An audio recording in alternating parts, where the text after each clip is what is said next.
The temptation to be God or play God is a double-edged sword. Wanting the ability to create life, clone life, transfer life, find life is equally godlike. In the opposite direction, the ability to destroy life, to kill life, to confuse life, to eliminate life. On one hand, godlike construction, and on the other, godlike destruction. And having both sides of that sword indeed would be God. I have the power of life. The Lord giveth, the Lord taketh away. So man is often looking at that quality, that attribute, that characteristic of God to become God himself, to resurrect life even.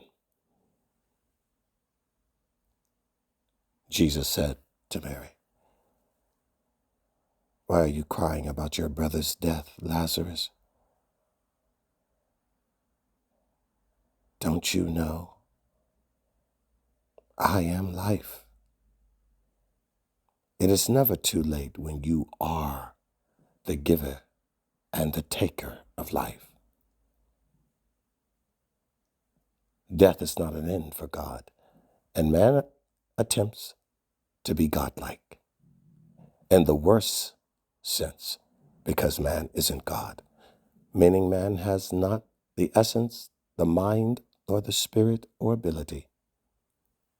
He can simply fantasize and try to imitate that which he will never be. And isn't that usually the foundation of core jealousy and envy and covetousness? Wanting what you cannot have is the reason why we fight. Trying to be what you cannot be, who you are not, is the reason why you are in a mess. Not understanding nor accepting what and who you are, and being that only. Not more than, not less than, just then, being just who and what you are. And when you look at the great powers of the earth, nuclear powers of the earth, held primarily by Russia and the United States, and the subsequent others underneath, the ability to destroy life has been the greatest temptation, even more so than to create it. Because to intimidate people under the threat of death and destruction would give ultimate control. Most would not have ultimate control from the ability to give life, to construct and build an economy or city or prosperity. That's number two. For the real essence is complete domination. There can only be one for that. The one that holds the monopoly on all power will give them absolute power and absolute destruction, for no man can hold such fire. We are not equipped for it. Yet we do attempt it, don't we? And the Cold War, it was exactly that situation. And post the Cold War, many near nuclear calamities of mutual destruction long after the Cuban Missile Crisis, even in the 80s under President Reagan. We have come seconds away from complete annihilation. And having that ability and seeking the arms race strategy was to ensure that the greatest deterrent was to make you believe and make ourselves the holder of the highest power of destruction, that you dare not even think about it, that we have the power to destroy you in a second. And that's the kind of power that most men want. And the other is how to turn you into a revenue stream, simply a means to fuel their own economy, their own financial windfall. Man spares no expense at your expense to get all the expense he can. And it doesn't matter if what you buy or eat is killing you, as long as you are paying the bill. Get more. And even when you're dying, how much more can we get out of him?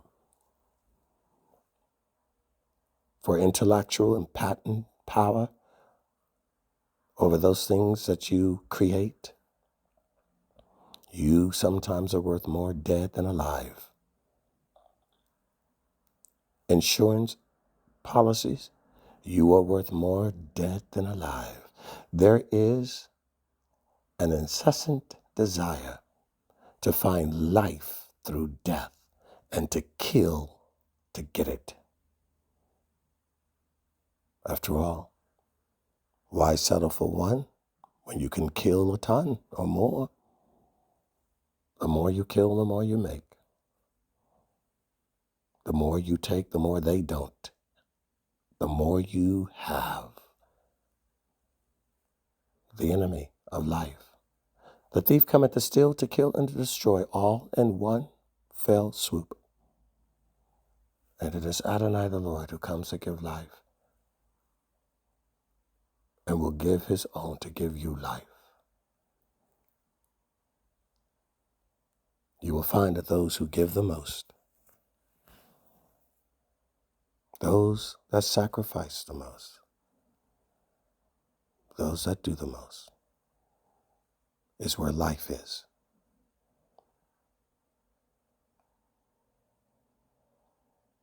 The power of life and death is in the power of the tongue. The things we say are like nuclear missiles. We tend, as we do in everything, fall on the side of death. We'd rather kill and destroy, tear down, mock, malign, than encourage, rebuke, to correct, to build up, than to heal, give life, all of those things that we could do with our tongue, with our money, with our time, with our food, with our possessions. We choose not to. And the reason why we don't do it for others is because we don't even do it for ourselves. Most of our acts are self-destructive to ourselves. And anyone who will kill themselves emotionally, physically, financially, mentally, will kill you. You must become lovers of life. Love your life by making the best decisions for your spiritual life and your physical life. Eat well, pray well, sleep well, live well, work well. Help yourself to be the best human representing life, the thing that God wants us most to do with our life. And when we do that, we'll do that with others. Wife, children, spouses, friends, neighbors, strangers. When you are good the way God designed you to be to yourself, when you honor yourself, you will honor others. When you love yourself, you will love others. Because you love God and you want to please God, because you are not your own. You belong to God. You think your car is yours, don't you? You think your house is yours? You think your money is yours? Oh, you try to do all the right things about your car, your money, your house. You think your hair is yours? You think your body weight is yours? You try to do all the right things about exercise.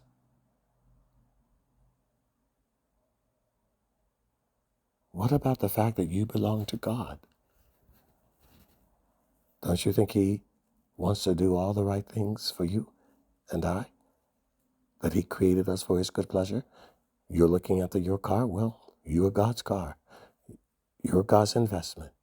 We are God's clothing, house, possession, jewelry, stock, bond. He made us for his good pleasure. We belong to him. He wants to polish us, shine us up, put a good paint job on us. He's looking at feeding us the best stuff like you do, you ranchers for your animals, you farmers for your land. You want to raise the best. So you give it the best, you do the best for it, you protect it, you correct it, you fix it when it breaks, you enhance it, you romance it, you love it. We are his possession. He wants nothing more than life for us. He alone has the power to destroy, to save, to kill. He alone has the ultimate power. The devil cannot give you life. Your sin cannot give you life. Everything in sin will destroy and kill. Only the Lord.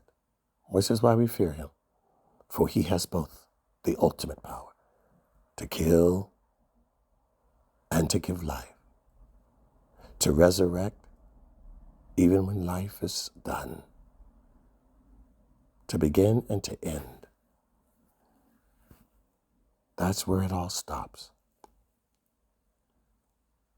So don't fear man in his quest for mutual mass destruction, fighting to own the moon, to build military bases, fighting to dominate every square inch of your life by taxes, codes and regulations of men. They will strangle you, no matter what political party or persuasion. Man innately thinks of nothing more than cannibalizing itself.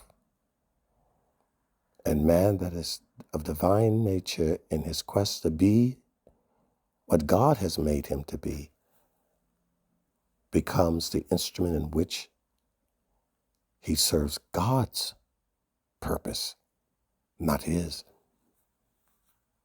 We cannot trust in the nature of men, but we can trust in God to mitigate and temper our worst, most diabolical, devious selves. Because left to our own devices, our own wisdom, our own self, we will destroy each other because we destroy ourselves and raise our fists to that which made us. Serve the one who has the power of life and death, and live, and live.